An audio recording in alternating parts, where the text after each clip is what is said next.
I'm Lena, 28F, and I've been living in a shared apartment with my roommate Michelle, 30F, for the past 2 years. We're not particularly close friends, but we've always had a cordial relationship. I moved to this city for work after landing a job at a tech startup, leaving behind my small hometown and close-knit family. It was a big step for me, as I'd never lived more than an hour away from my parents before. When I first arrived, I was overwhelmed by the bustling city life and struggled to find affordable housing. That's when I came across Michelle's ad for a roommate. She seemed nice enough during our first meeting, and the apartment was in a great location, so I decided to take the plunge. Michelle and I quickly fell into a comfortable routine. We're both pretty busy with our careers. I'm often working late at the startup, while Michelle is a nurse who works long shifts at the local hospital. We don't hang out much, but we respect each other's space and occasionally share a meal or watch a show together when our schedules align. About 6 months ago, Michelle started dating Sean, 32M. He's a physical therapist she met at the hospital. Sean's a nice guy, and I didn't mind when he started spending more time at our apartment. He'd often cook for Michelle, and sometimes there'd be leftovers for me, which was a nice gesture. Last week, Michelle and Sean approached me with news and a request that I found pretty unreasonable. They announced that they had gotten engaged, which was a surprise to me, as I didn't even know they were that serious, and they wanted to have their wedding at our apartment. At first, I thought they were just asking for permission to use the common areas for a small ceremony, which I was fine with.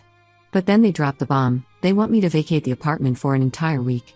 Their plan is to have the apartment to themselves for 3 days before the wedding for decorating and preparations, then the wedding day itself, and then 3 days after for a mini honeymoon and cleanup.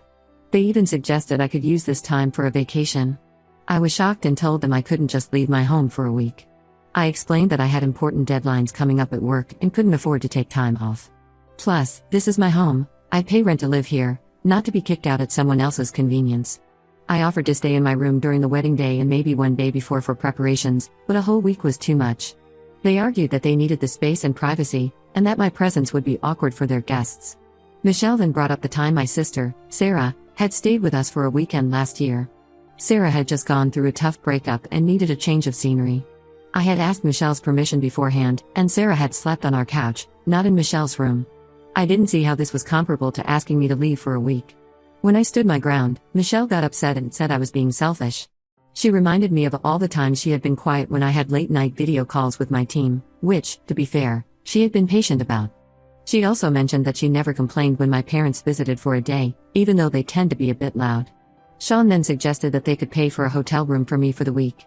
I appreciated the offer but still refused. It's not about the money, it's about being asked to leave my own home for such a long time.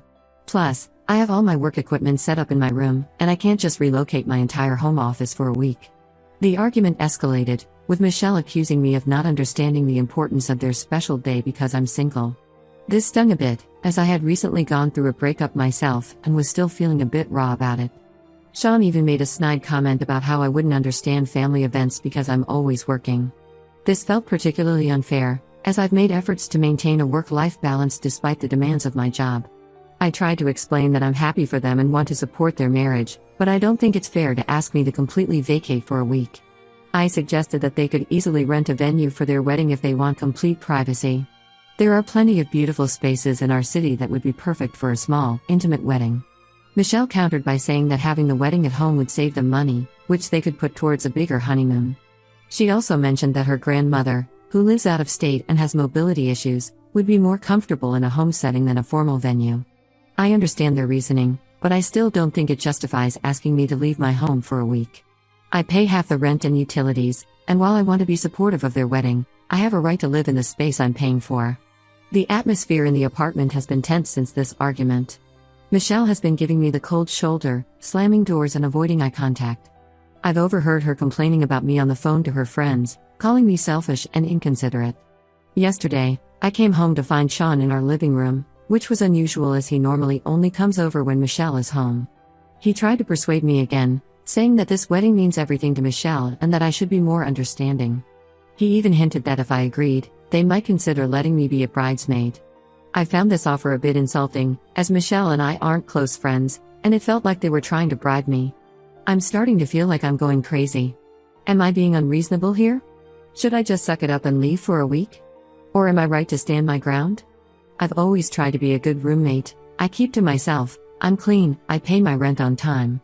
I feel like I'm being punished for not bending over backwards for someone else's event. I've thought about reaching out to my parents for advice, but I know they just tell me to come home for the week. They've never really understood why I moved to the city in the first place and would probably see this as an opportunity to try and convince me to move back. I'm at a loss for what to do. Part of me wants to stick to my guns, but another part wonders if I'm making too big a deal out of this. The idea of coming back to my apartment after it's been used for a wedding also makes me uncomfortable. What if something gets damaged?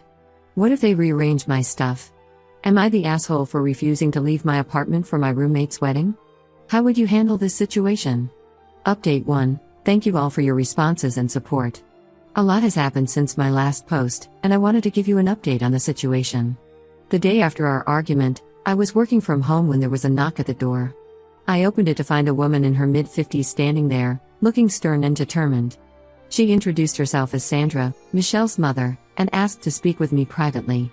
Reluctantly, I invited her into my room for a chat, feeling a bit blindsided by this unexpected visit. Sandra started by telling me how disappointed she was in my lack of support for Michelle's big day. She explained that in their family, weddings are a huge deal and that everyone always pitches in to help.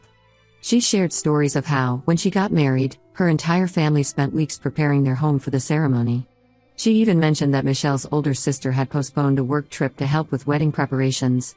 Then, Sandra proceeded to guilt-trip me, saying that Michelle had always been a good roommate, which is true, but irrelevant in this situation, and that the least I could do was to accommodate her one request. She brought up how Michelle had been there for me during my recent breakup, which was a bit of an exaggeration. Michelle had offered a sympathetic ear once or twice, but we hadn't really discussed it in depth. I tried to explain my side, emphasizing that while I appreciated Michelle as a roommate, asking me to leave my home for a week was unreasonable. I mentioned my work commitments and the fact that I pay rent for this space. But Sandra wouldn't hear it.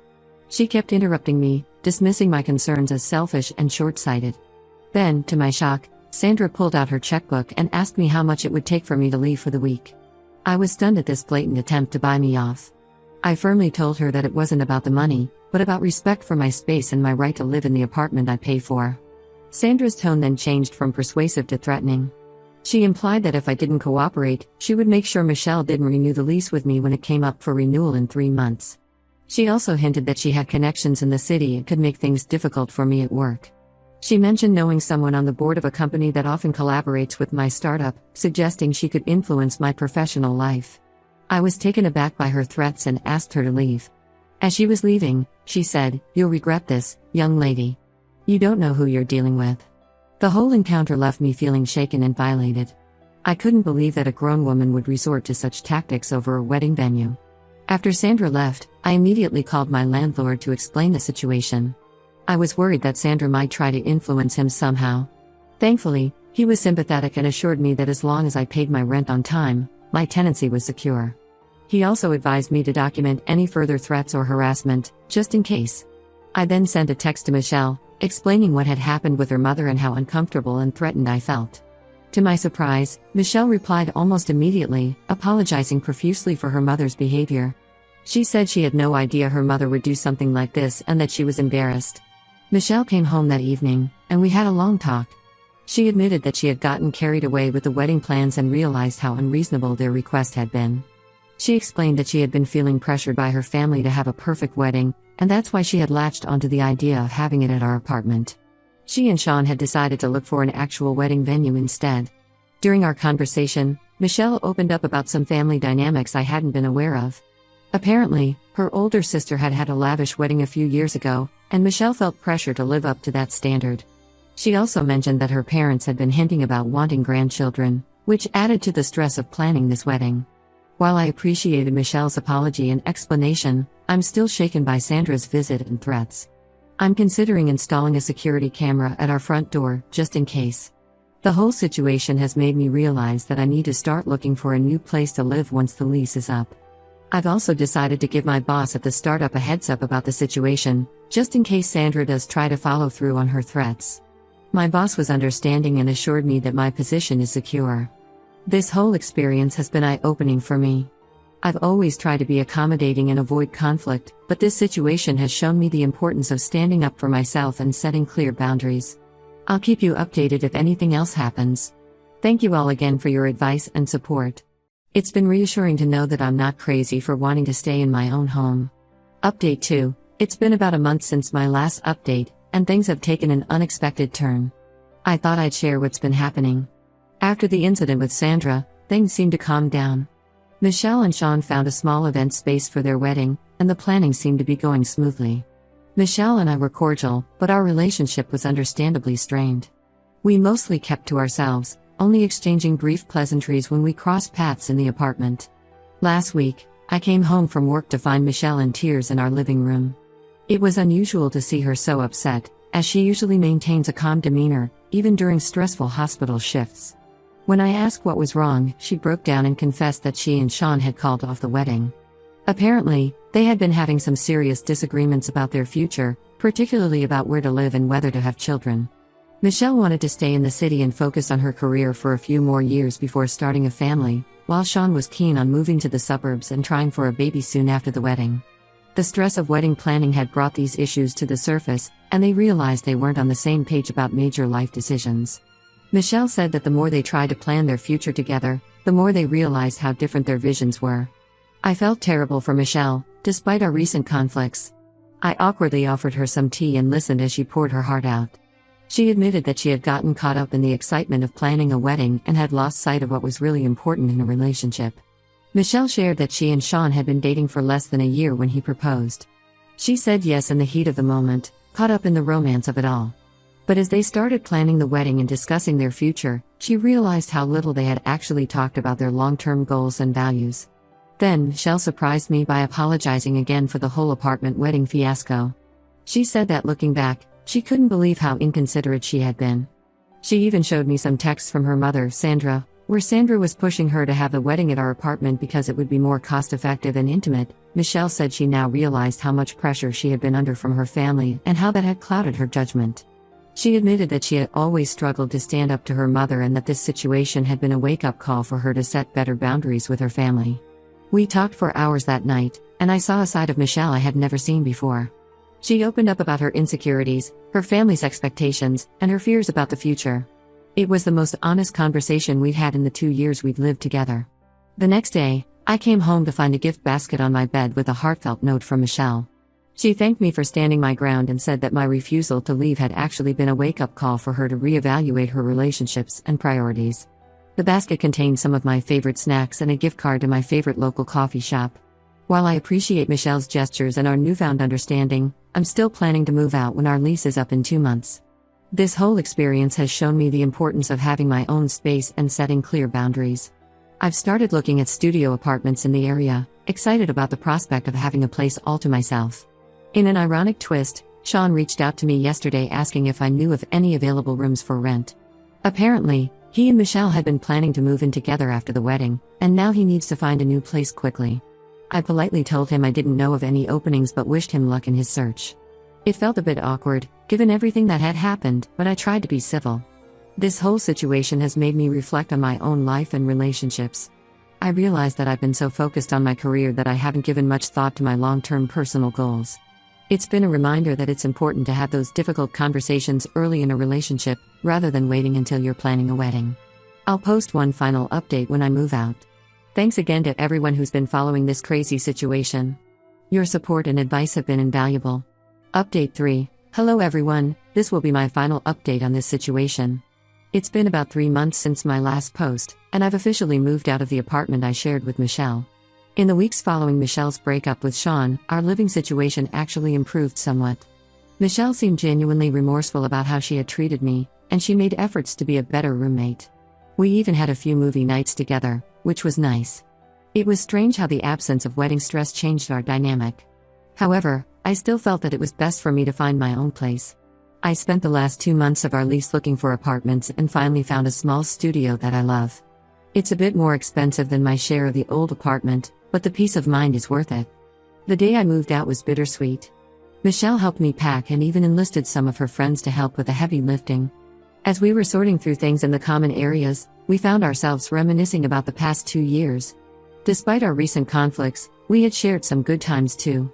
As we were saying goodbye, Michelle thanked me again for standing my ground during the wedding debacle. She said it had made her realize how much she had been letting others, especially her mother, influence her decisions. She mentioned that she had started seeing a therapist to work on setting boundaries and figuring out what she really wants in life. Speaking of Sandra, I haven't heard from her since that threatening encounter. Michelle assured me that she had a serious talk with her mother about boundaries and that Sandra wouldn't be bothering me again. Michelle even shared that she had told her mother she wouldn't be welcome in Michelle's life if she continued to meddle in her affairs or threaten her friends. It was good to hear that Michelle was taking steps to address the family dynamics that had contributed to our conflict. In an interesting turn of events, Michelle decided not to renew the lease on our old apartment either. She told me she's moving back to her hometown for a while to figure things out. She mentioned something about possibly going back to school for a master's degree in nursing, which she had put on hold when she met Sean. It seemed like the whole wedding fiasco had prompted her to reevaluate her life goals. As for Sean, I heard through the grapevine that he ended up moving in with a college buddy. Apparently, he's also doing some soul searching after the breakup. Michelle mentioned that they had a few conversations post-breakup and realized how different their life goals were. It was a reminder that sometimes relationships end for valid reasons, and it's better to recognize that before making a lifelong commitment. Looking back on this whole experience, I'm glad I stood my ground. It wasn't easy, and there were moments when I second-guessed myself, but I know I did the right thing. I've learned a lot about the importance of setting boundaries and not letting others take advantage of my kindness. My new apartment feels like a fresh start. I've already had a small housewarming party with some work friends, and it feels great to have a space that's entirely my own. I've set up a proper home office area, which has been great for my productivity. I've even started exploring some new hobbies, like indoor gardening and painting, now that I have full control over my living space. This experience has also made me think about my own future. While I'm happy being single right now, I've started to consider what I want in a long-term relationship and what my goals are for the next few years. I'm grateful for the perspective this situation has given me. Michelle and I have tentatively agreed to meet for coffee in a few weeks. While we're not close friends, we both felt it would be nice to catch up without the stress of being roommates. I'm curious to see how she's doing and what direction her life is taking. As for my career, things are going well at the startup. My boss was impressed with how I handled the potential threat from Sandra, and it's opened up some conversations about taking on more responsibility at work. I feel like I've grown not just personally, but professionally through this experience. Thank you all for your support and advice throughout this journey.